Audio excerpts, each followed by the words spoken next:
Hi, my name is Morgan Byrne. I am the director of our Center for Excellence in Teaching and Learning, and in this quick video, we're going to be talking about creating a welcoming classroom environment. There are plenty of different ways to go about doing this, and no doubt you already have your own approach or multiple approaches to handling this, but just in case, I want to make sure that you have as many resources as possible at your disposal. So we'll be talking about introducing yourself, introducing the course, several different icebreaker ideas, including, or rather, in addition to why you should do them at all. I am definitely a very solitary person. I did not like them as a student, but as an instructor, I understand why they're important, and I do feel it's important to stress that. And then finally, consistent behaviors.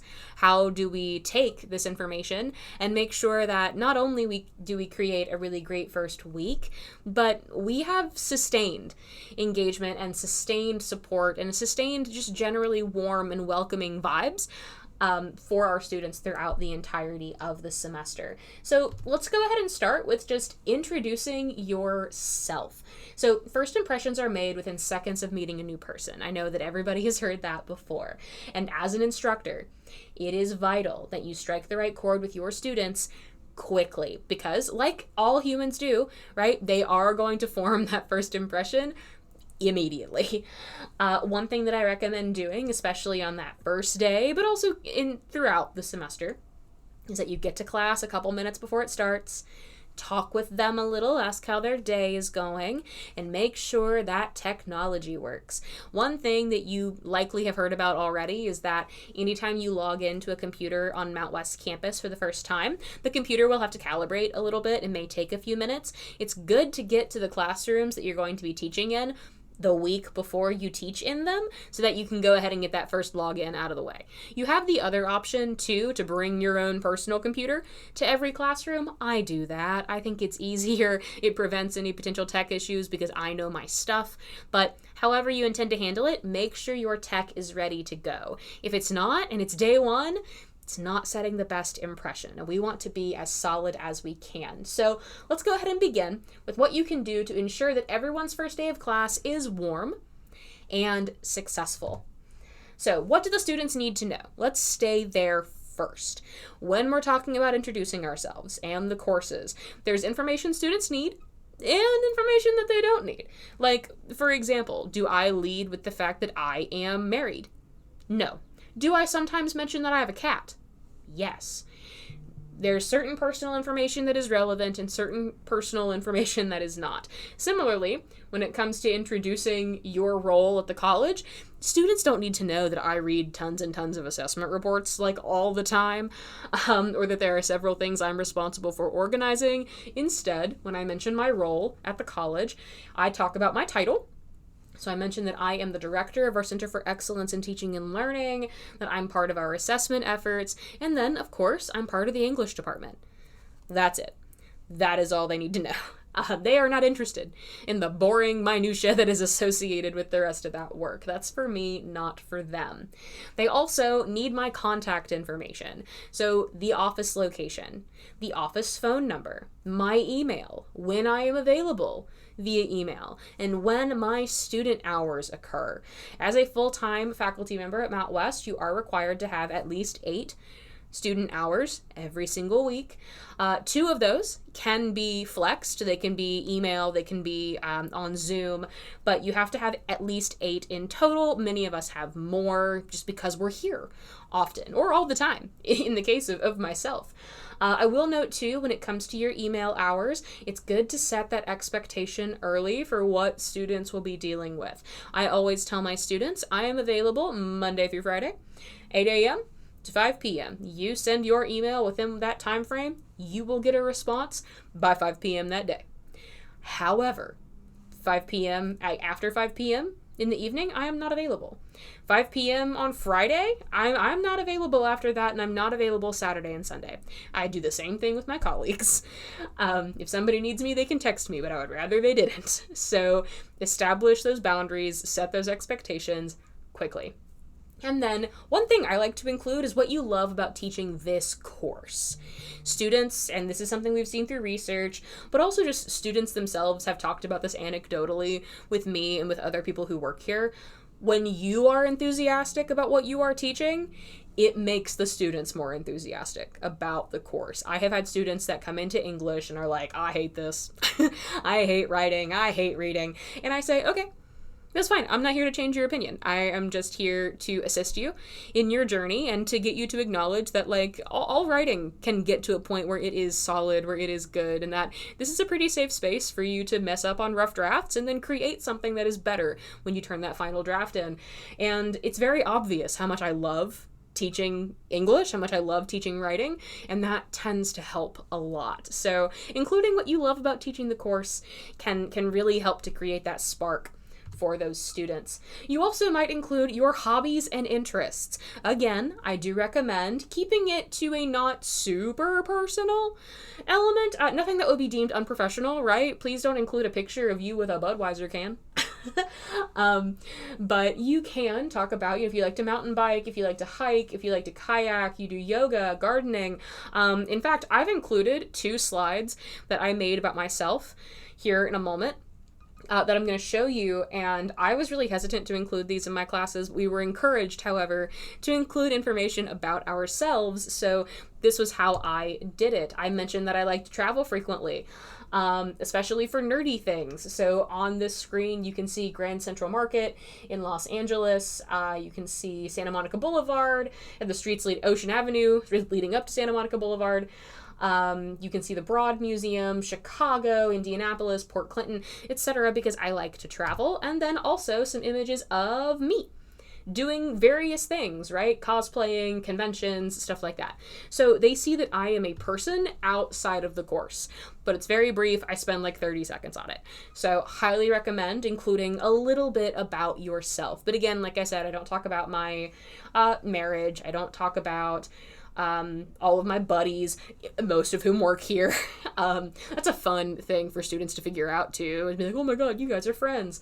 But I don't publicize that. I stick with just basic stuff about me. Next, you want to introduce the course. This is where we kind of get into the syllabus. I have that mentioned here. Some people don't like to read the syllabus day one. I never encourage reading the syllabus, but I do think touching on the highlights of the syllabus is a great idea, as well as emphasizing what's in the back half. It's consistent for all syllabi because we have a syllabus template, and it's student service information or student resources like IT, the Writing Center, stuff like that. So even if you're not going to talk about the whole syllabus or the highlights, you should at least include course name and number. Somebody might be in the wrong place. So good to make sure they're all on the same page. The course description, that also includes whether or not prerequisites are required. A course tour, and then expectations. You will see in the instructional technology section of our new Faculty Academy several different recorded course tours. You can have a video. I highly recommend having a video, but you don't have to have one. You should, if you're not going to include a video, walk your students through the course shell in Blackboard Ultra the first day, or at least the first week. That way they know where everything is and they're given an opportunity to ask questions if they need to do so. All right, let's talk icebreakers, everybody's favorite thing. I have a couple different examples here on the screen. These are icebreakers that are used here on campus that I hear about all the time. The first is a scavenger hunt. What you do is you develop a list of experiences and tasks the students, and then task the students with identifying people who have had those experiences. So someone who has blue eyes, they've been to Disney World, etc. So they have to go around the room and pin a person to each one. That way, they learn about each other, and they have to speak with one another. If you are teaching speech, for instance, you're teaching communications, that's a great way to get them talking. Another way to get them talking, I do this in my classes, is have them have some kind of silly argument. One that I do, it's not the one written on the screen, but when I teach 102, when I'm teaching argument, I ask them, what is the hill they're going to die on? Like, what is a ridiculous thing that they think is absolutely true? Or false, either one. And sometimes it's a hot dog is a sandwich, a Pop-Tart is ravioli, sometimes there are other things, but they have to then defend their ridiculous stance to the rest of the class, and it really opens up that course about dialogue in a really nice way. Some instructors just pose these questions to the classes. So is a hot dog a sandwich? Is Pop-Tart ravioli? I've heard the math classes in particular having the hot dog conversation. It's a good way to get students talking, and it may seem ridiculous, but there are ways that you can tie it back to the course content. 2 truths and a lie. They do this at conferences too. So adults are forced into this as well. So it's a classic for a reason. It is really fun. You task students with writing down 2 truths and 1 lie about themselves. They then read them out loud, and then the group has to guess what the lie is. And a lot of that is based purely on those first impressions too, which can be really fun. You learn things about people that maybe you didn't expect to learn, and maybe your first impression wasn't as accurate as you thought it was. And then finally, marooned. What objects would each person bring with them to a deserted island, and why? You get to learn about people's priorities, their interests, and also how they strategically plan, and that can reveal a lot about a person. And again, we get to see some similarities too. One that's not here on the screen, but that I use in my English 101 classes is, what was your song of the summer? When they're coming back from summer break, because my first unit is all about music. And that's a really good way to not just get students talking about their interests, but to see who likes what. And you can see people who like some of the same genres, which is really fun. But why? Why do we do it at all? It takes up time. We know that students aren't the biggest fans of it either, so why do we do it? Number 1, it sets the tone for the course. If this is a course in which students are going to be expected to communicate with each other, if you're going to assign group work, even if it's not major group work, but it's minor group work, small class activities, they need to know they're going to be talking to each other. And if you set the tone as a light, engaging, right? You're very much a part of it, right? They can see how you engage in their dialogue. That helps them to understand who you are, how you approach the classroom, and what to expect going forward. It gives you an opportunity to learn their names as well. Before they start speaking, they have to introduce themselves. And in this case, let's say that they go by a name that's not the one on the roster, which is totally fine. They can then say that. Or one thing that I have students do is, in addition to introducing themselves, they write on a note card their name, the name they prefer to go by, if that's not the one on the roster, and then their answer. And I have them turn them in at the end of class. That way I can also take attendance for my first class period. And then, as I continue to take attendance over the first, 2-3 weeks, because I have a lot of students, I will review those flashcards as I am taking attendance, and it helps me to learn their names. So not only do you get to take attendance because they announce themselves, you get to learn their names a little bit better. You get to kickstart your community in that class. Every class has a different dynamic. Some are going to be full of energy.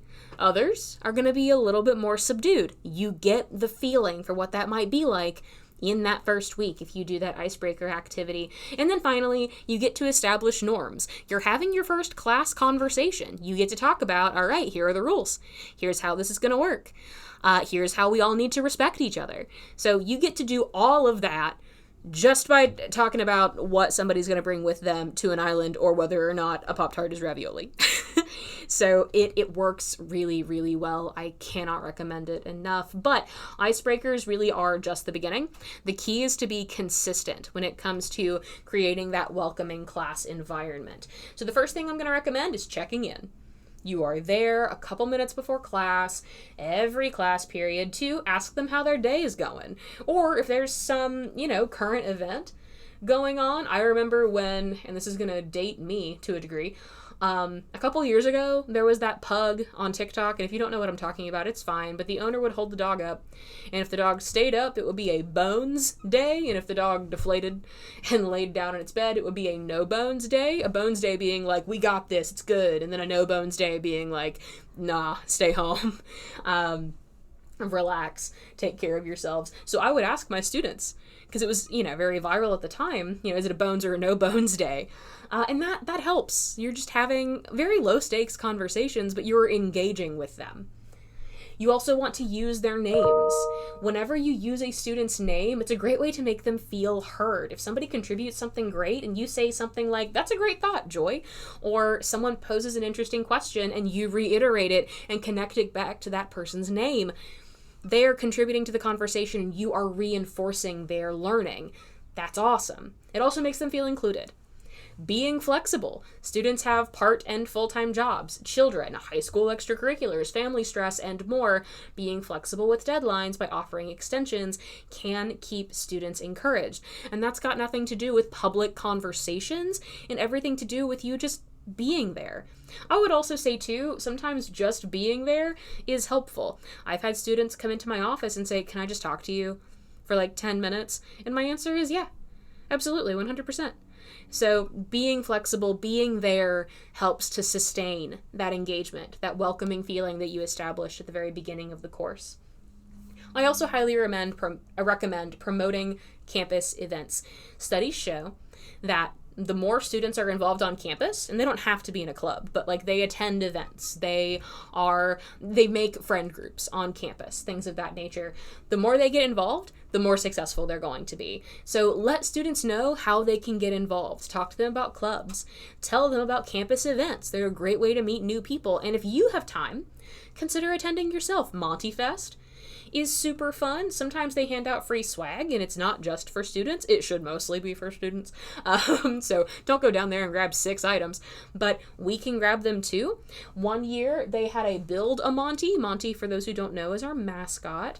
So I have a little mountain lion with a Mount West t-shirt on my shelf in my office. He's adorable, and I put him together like a Build-A-Bear because the students were doing it, and faculty and staff were encouraged to participate as well. If students see you there, maybe you're the catalyst to make them feel a little bit more comfortable. But promoting those campus events kind of helps to broaden out that circle that you've created in your classroom. Next, use the early alert system.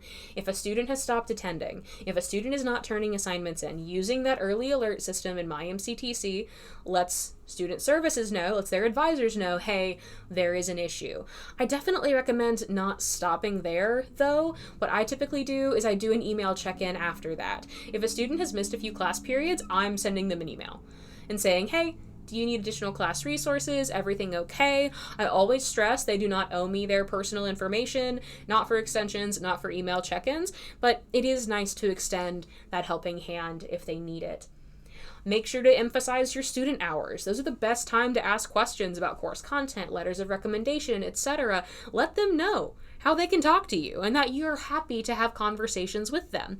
I would also say too, during your student hours, make sure your door is open. And then finally, personal anecdotes. If it's relevant to the class discussion, include a reference to how this affected you at some point or how you have something related to this information. The funnier, the better. Sometimes it means embarrassing yourself a little bit, but if that means that, the student who felt a little disengaged is now laughing and they're coming back to the class, then fine, good. That's the goal. Ultimately, you want to try your best. We all get busy. You don't have to make yourself available every second of every day. In fact, as I've written here, setting boundaries is important. If you are available all the time, you're answering emails at midnight, you are barreling towards burnout. You must also take care of yourself. Students, however, are more likely to stick with the course if they feel as though their instructor actively supports them and cares about their success. So we do want to continue that vibe that we establish in our first week as much as we can. Thank you so much for watching this video. I thoroughly appreciate it. If you have questions, comments, concerns, please let me know at cetl@mctc.edu. You can also come by my office in room 317. Thanks so much and have a great rest of your day.